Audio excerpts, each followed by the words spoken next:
taking your calls and tweets and getting answers to your questions right from the mayor. Here now is KNX 1070's Tom Huell. Good morning and welcome to KNX 1070's Ask the Mayor. It's sponsored by US Forex. I'm Tom Huell, and we are taking your phone calls at 866-569-1070. And I'm Charles Feldman. We'll be taking your tweets, as always, using hashtag KNXMayor.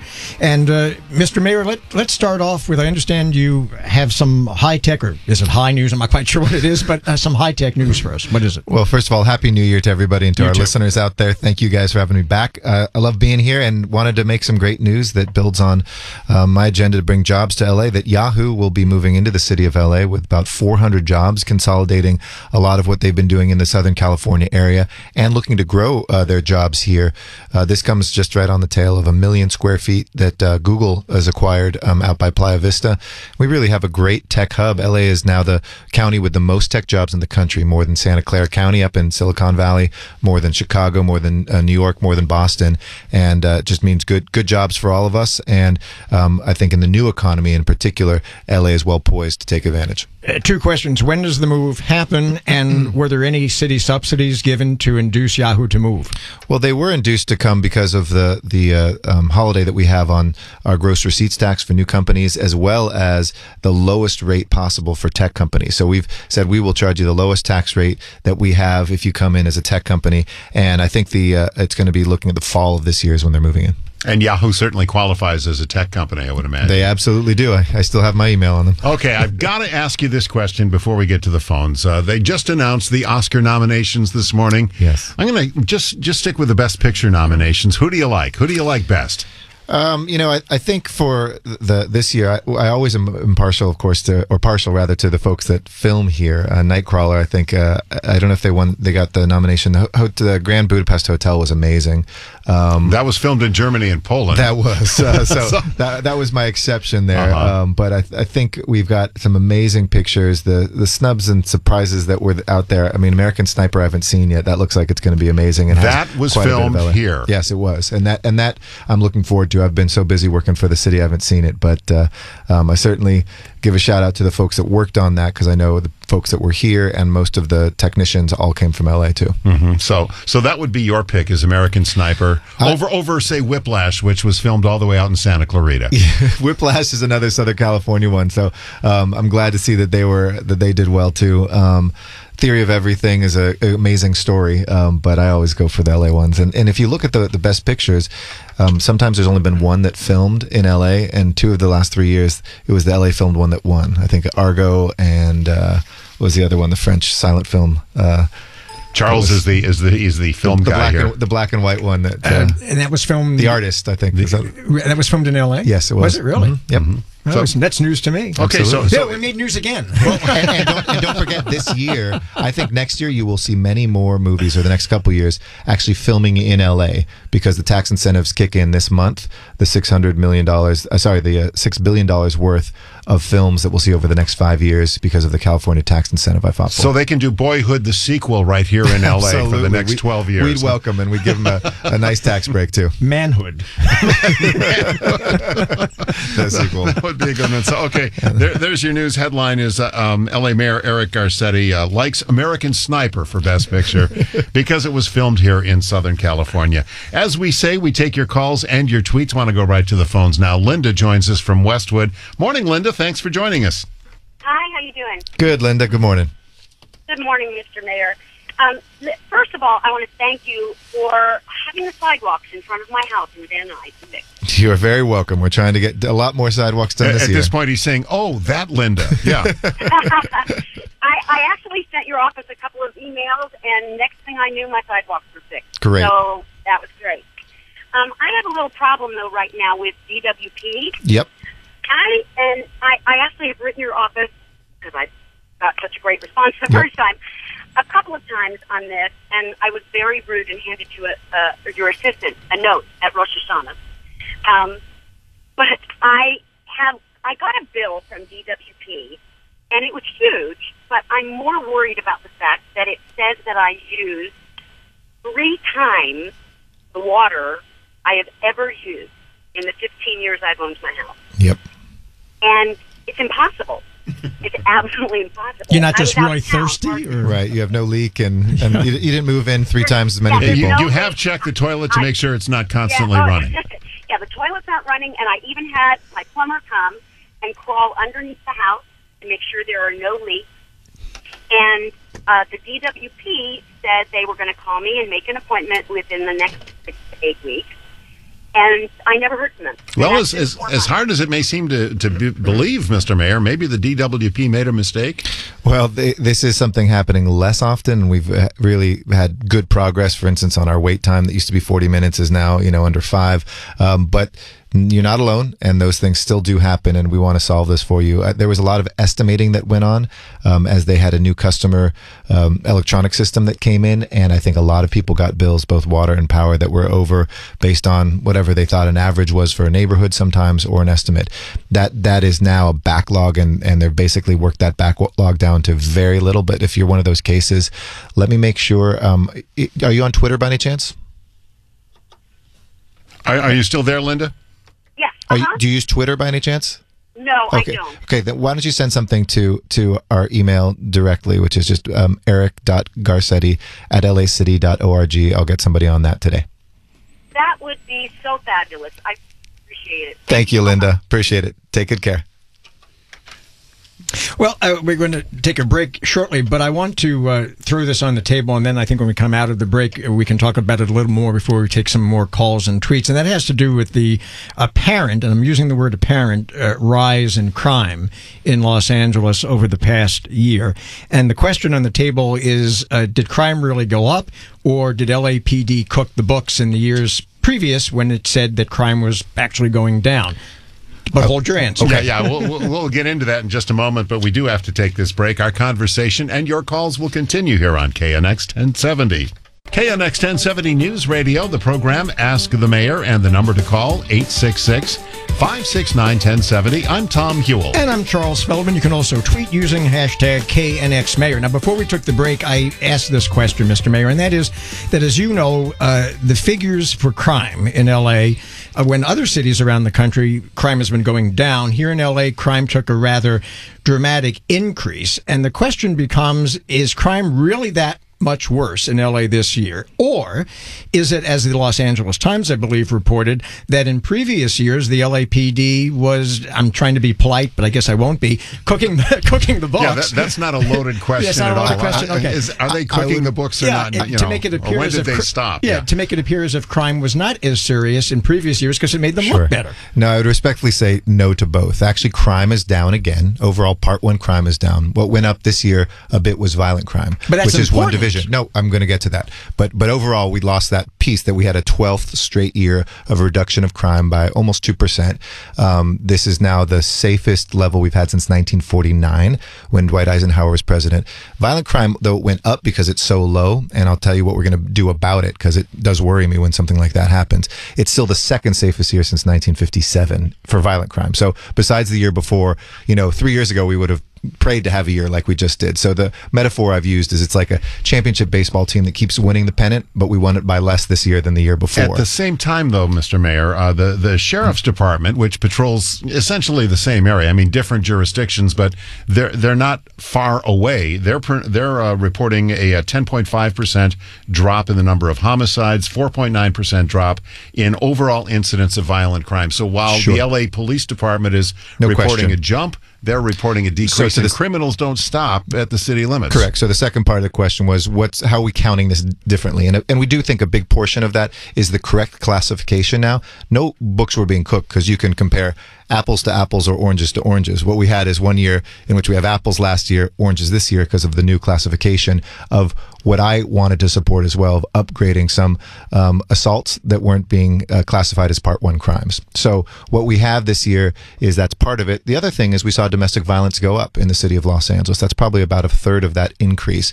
And so I announced that my wife will be leading with efforts that I'm going to be doing to bring what are called domestic abuse response teams, civilians that roll out with our cops to take people out of those situations throughout town. And some of the domestic violence advocates say an increase may not be an increase in incidents. It means that people are finally reporting it and finally actually getting some action out of it. So perhaps I don't want to freedom interpret it one way or the other, but no, out there we are incredibly focused. Still a very safe city, safer than Houston, Philadelphia, New York, even on violent crime, and Chicago. So we're the safest of the big 5 cities. Saw another decrease, but the violent crime we're not going to let go up another year. As we talk about crime, I want to go to Nick now. He's in Harbor City, and he has a relevant question to the crime issue. Nick, you're on the air. Good morning, Mayor. Good morning, Nick. Yes. Well, I work in Harbor City, right there across the street from 23515 Normandy. DWP has a vault there, and it's been pumping water out of that 2-inch line for over a month, and I figured about 5 gallons a minute. I took a pH on it. It's clean, but I didn't have the water analyzed because that would cost me. But I've been wondering why they don't put the water on the other side of the block and let the people use that to water their lawns. It's a great idea. Let me get on that. I got the address right here, 23515 Normandy. And, I've put a lot of focus on reusing some of the water that we have, whether it's using the water that we treat from our sewage plants to be on our golf courses and in places like Forest Lawn, or putting some of that back into the earth so that we can have our wells recharged here and not import as much expensive water. So thanks for the tip. I'll get on that today. Let me ask you this question courtesy of Twitter. This person wants to know, what are you doing to speed up work on making the Metro Los Angeles tap fare cards easier to use? Great question as well. Technology is very important to me as chair of the MTA, and what we've done is 2 things. One, we are getting more agreements from all the rest of the bus and transportation companies that some of the cities have throughout the county, so that you can use your tap card seamlessly. Second, my dream is to even get rid of the tap card, and we've been talking to tech professionals so that you could use your phone. Let's say you buy $100 of transportation for the month. You can use that in a taxi. You can use that in an Uber. You can use that on an MTA bus or rail line. You could even take it to get a bike out when we get bike share and car shares. So one place that you can use all of your transportation dollars, not be stressed about having to own a car, because you always will have an option to get someplace quickly or to use that directly. So we're going to look at that model so you don't even need that piece of plastic. On the subject of transportation, let's bring up potholes. What else do mayors deal with? Yes. But the conditions of roads. There was a demonstration yesterday. Dr. Pave, I believe, demonstrated a new system that they've come up with to fix potholes. 30 minutes, they fix the pothole and warranty it for 5 years. Mm-hmm. We did an interview with the guy yesterday on the air, and he said he was going to show it off to L.A. City and L.A. County public works officials yesterday. Yep. I'm just a little bit curious if you're looking into new approaches to this. I mean, if you got some guy, maybe it's going to cost a little more to fix the pothole, but if it's warranted for 5 years, let's fix it and forget it, right? No, we're always open to not only new technologies. We develop some of them. We have a testing division of our Board of Public Works that actually looks at new materials, given our weather, given the heavier buses that we have now that sometimes chew up those side lanes. That's why Wilshire Boulevard, we put cement and concrete down, because they were just chewing them up every single time we pave them. This year we're going to pave 2,400 miles of roads, which is 200 miles more, using the same amount of people, same amount of money. So we're showing greater efficiency, greater focus, and whether it's Dr. Pave or anything else, we are always open to doing it better. Okay, it's just that a lot of people who drive in LA would like to get an alignment job done. Absolutely, and that's the case we always make. If we wind up going back to the voters to look at transportation in 2016, like Measure R, I want to make sure that street paving is a big part of it. Great, do appreciate that. This is KNX 1070. Ask the Mayor. Our program will continue in just a moment. KNX 1070 News Radio. The program is Ask the Mayor, and we're taking your calls at 866-569-1070. I'm Tom Hewell. And I'm Charles Feldman. We're taking your tweets at #KNXMayor and talking about tweets. Mr. Mayor, here's one. Wants to know, can you do something about violent crime toward people who bike/walk in L.A.? Absolutely. This was a strong focus of mine when I first came in, looking at pedestrian deaths that we have, as well as a lot of bike deaths and injuries of folks who are driving by. I don't know if that's the intention of the question, but we certainly launched with our great new general manager at Department of Transportation a new strategic plan to bring those deaths to zero. And some people said, can you ever prevent 100%? I said, I think we can get pretty close, and we should strive to get to zero. And that's what we're pushing towards, just like other cities like New York and others. So that's a big part of what we're educating our police officers about. We're putting that into driver's ed classes, and we're putting up the signage and other things, as well as prosecuting people when that happens. These are serious crimes, and people have to look out for peds, look out for bicyclists. We're all Angelinos sharing these streets and sidewalks. So that is a big focus. There's also a state law in the books that you have to give bicyclists a 4-foot buffer zone. Exactly, there. exactly. And that means you stay behind them if it's only one lane. Correct. They have as much a right to be in that lane as a car does. All right. Want to go to PJ now in Playa del Rey. He's got a question about police chases. PJ, you're on. Good morning, Mr. Mayor. How are you? Good, PJ. How are you doing? You're doing a great job. I really appreciate it. So as LAPD and LA Sheriff Department, they're doing a great job keep our the streets and city safe. Thank you. My question is, could you get with the governor, please?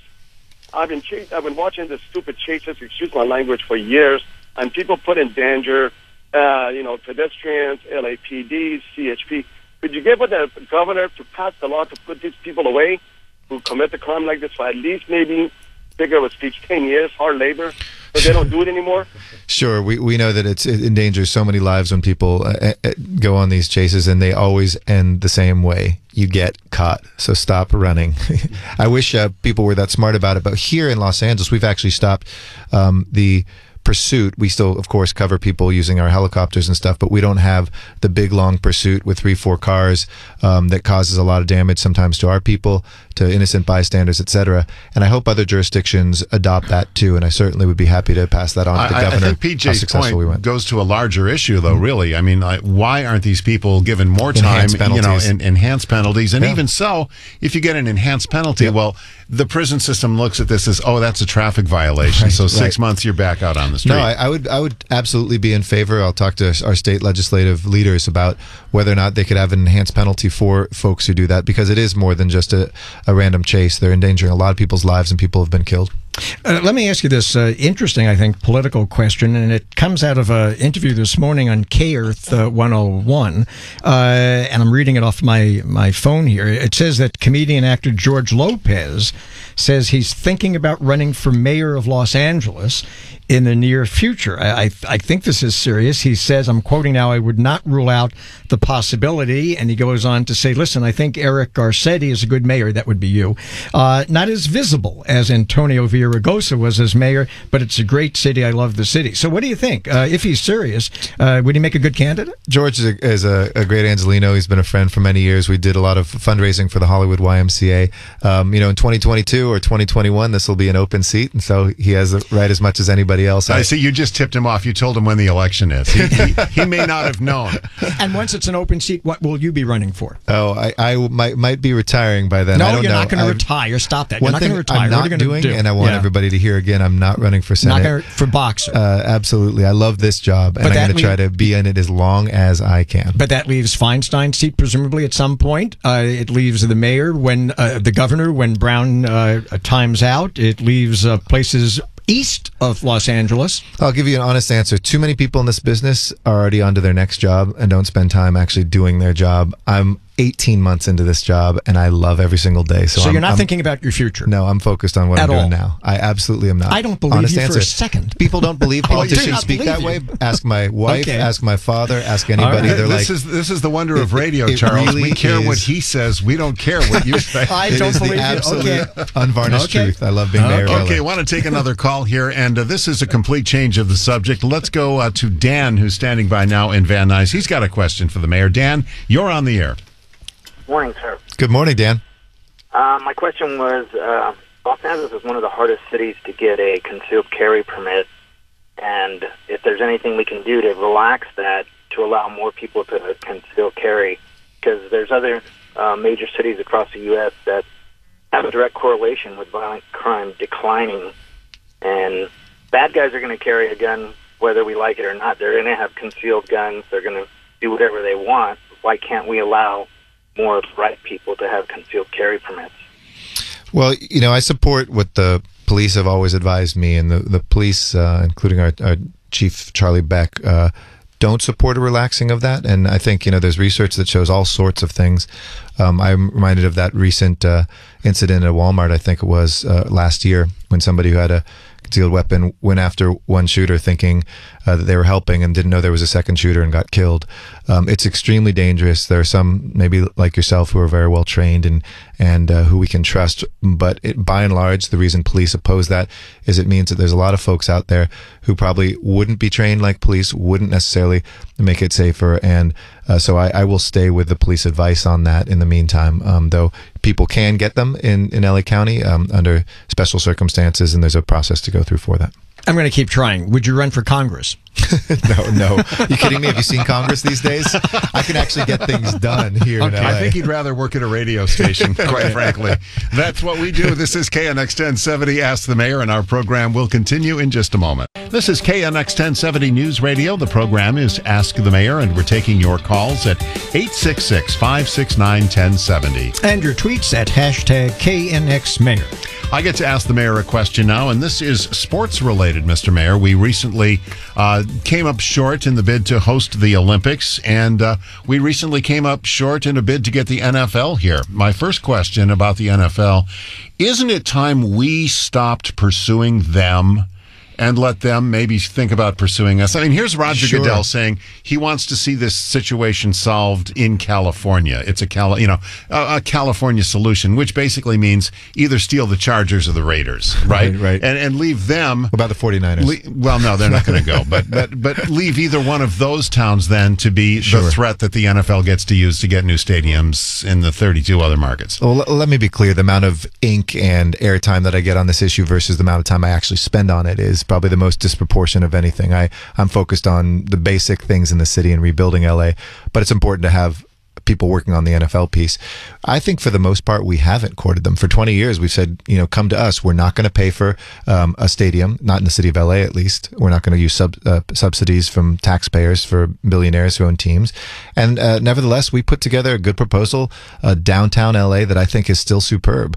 And I still hold that in the next couple of years, they will come. And that's really up to the owners themselves. They've seen the value of the Dodgers and the Clippers when they changed hands. You could probably boost by 2 or 3-fold the value of your franchise coming to LA, but it's not inevitable. And we, in the meantime, are moving forward with our plans to revitalize the convention center area, hopefully with that, but if need be, without the stadium. Quick follow-up. What kind of legal rights or ownership does the city of Los Angeles have on the name Los Angeles? So say if a football team shows up in Inglewood and they want to call themselves the Los Angeles Rams, can you stop that? Oh no, and I think we'd welcome it. All of us in LA County, even in the 5-county region, really, when we leave, if you go to another country and you're living in Riverside, I think shorthand is from LA, Orange County, other places as well, and something we're all proud of. So the LA name, I loved it. A lot of people didn't like when the Angels said the Los Angeles Angels of Anaheim. I said the more people saying Los Angeles, the better. Okay, so it just struck me as odd that I never ever hear of anybody who wakes up in the East and decides, you know what, I'm going to quit my job, change my life, and move to Inglewood. Well, Inglewood's a great town. Of course it is, but I think we have a better proposal downtown. Doesn't top the conversation there. But there's a lot of, we're used as a negotiating chit by a lot of folks. Let's toast Inglewood. Absolutely. You can't hear this, viewers, but we just toasted. We're used as a chit for negotiation, for folks to get more subsidies in St. Louis or San Diego, and we're nobody's dummy. We're going to do it on our terms, or we're not going to do it at all. All right, I want to move on to the phone now. Nick is joining us from Northridge, and he's got a question for you. Nick, you are on the air with the mayor. Mr. Mayor, thank you for taking my call. You bet, Nick. I appreciate what you do for the city, and you're doing a great job. And you're in my favorite radio station. That makes me even happier to hear your voice from there. My question is this, regarding business tax. I don't know if there is anything you can do about that, because I don't think the process is fair, because it's due on the 28th of February, but if you don't pay it, you don't get that many notices or any notices. My mail was stolen, obviously. I've gone through a lot, and I'm in a construction business, but I own a shop here in Northridge. And I got a collection letter from their collection company for City of LA. And by the time it was all said and done, they had me paid for the fee process a check. Within everything, it cost me double what the fee would have been. And unfortunately, I know I'm trying to run a business and I should have done it, but if there is anything you can do about that, I would appreciate that. Well, thanks, Nick. I'm trying to make it much more customer service focused, and our Department of Finance has already now moved to electronic filing. So look at that. Now it's in English and in Spanish. People can electronically file. We also have tax amnesties that we do every so often, because I think it was done in a way in the past where we recognize people made mistakes and/or we could have made things even easier. So those things do come also in the future, and we'll continue to do those as a good way of collecting taxes. And then finally, we're looking to reduce the tax altogether. So this year, in this coming year's budget, and the next 2 years, you'll see a reduction for the next 3 years of about $45 million on business taxes, and on my way to hopefully eliminate, cut in half, whatever it is, but greatly reduce our city's gross receipts tax, which really is a business unfriendly tax. I think businesses, of course, have to pay their share, but here in LA, we tax you even when you lose money. So it's a bad tax, and we have to figure out a better way to create jobs. Here's a tweet for you, Mr. Mayor. Someone by the name of George, he says, when will the city of LA open up housing for Section 8 for people with disabilities?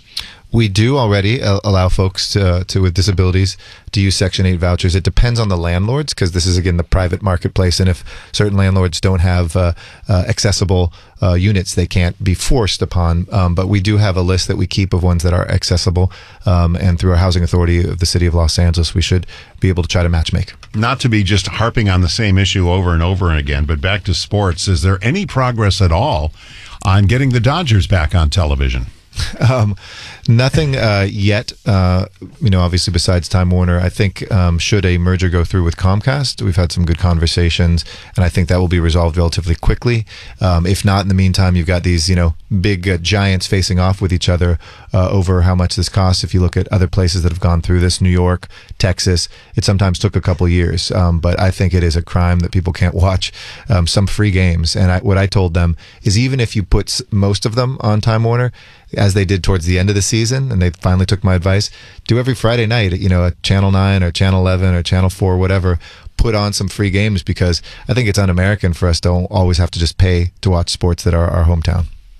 I think we should change the name of the program to Play Ball. Welcome to the Sports Hour with Mayor Garcetti. These are issues that Angelinos really want to know about. Right. We don't have a football team. We thought we'd get one. We don't have one. We do have a football team. They won the championship again, the LA Galaxy, the football team. The football, yeah, but they're not in LA either, are they? No, they're Carson. Let me change the tone a bit to a much more serious one for a moment or two anyway, and that is, as we're doing this broadcast, of course, we're not that far in distance in time from the unfortunate events that happened in the city of Paris. That's right. And I'm wondering to what extent that has an impact here in Los Angeles, to what degree, as the chief executive of the city of Los Angeles, you are concerned about that, what needs to be done, if anything, differently. We're going to take a break, so when we come back, that's my question that I want to ask the mayor. And our broadcast continues in just a moment. This is KNX 1070 News Radio. Ask the Mayor. We're taking your calls at 866-569-1070. I'm Tom Hewell. And I'm Charles Feldman, taking the tweets at #KNXMayor. Before the break, I was asking about the events that unfolded in Paris. To what degree does it have an impact here in L.A.? Well, first, I have spent time on this. I met with the French Consul General and expressed just this city of angels' outrage and sadness on the loss of life, French lives, French Muslims' lives, French Jewish lives. I mean, and the attack on liberty and the freedom of the press altogether. I've been very proud of our city's response, not just as the citizens, but our law enforcement response, which is, I want to underscore to people who are listening, while we can't eliminate the threat in a free society that these things will happen to us too, we share intelligence probably better than any other big city in the world with folks across the country, and that's our federal partners as well as our international partners.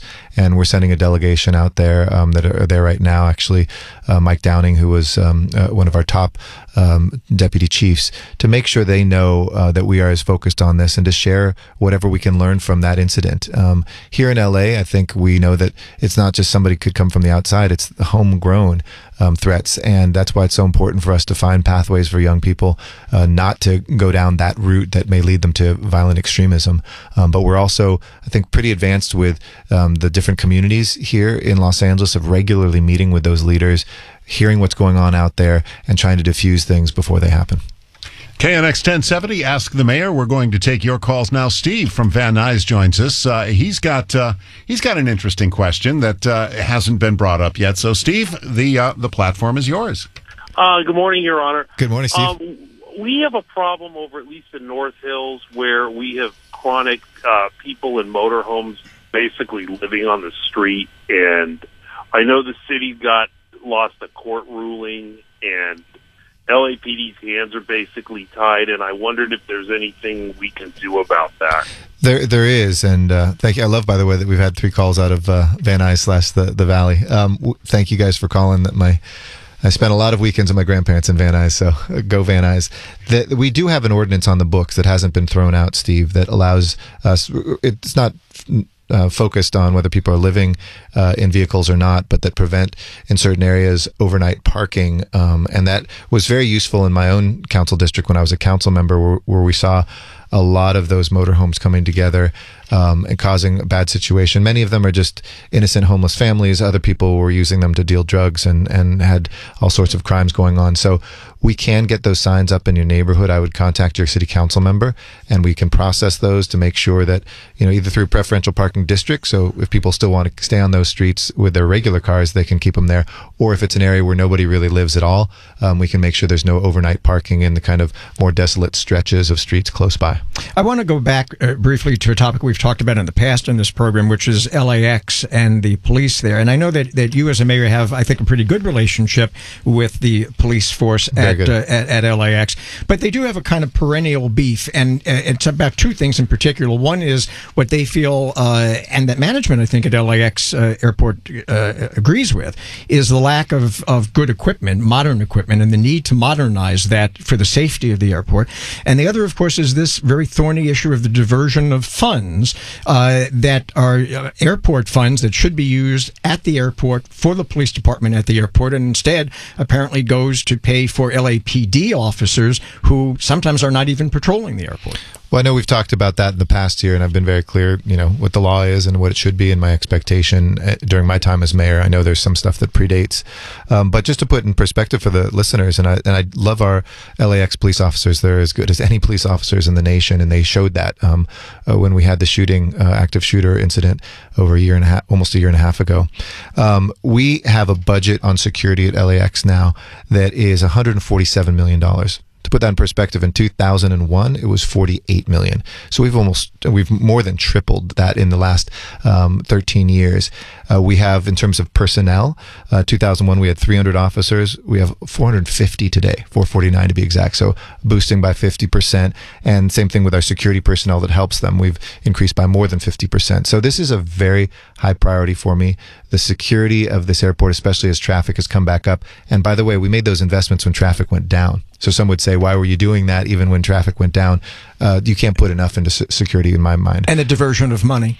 Well, we've spoken about that before. If some things happened before, I think the federal law is clear on that. That is not something that's ongoing right now, and it's something that I've looked at closely since I've been mayor. And I understand folks have to advocate for their members, and I'm close to both the union and the members, and have a ton of respect for them.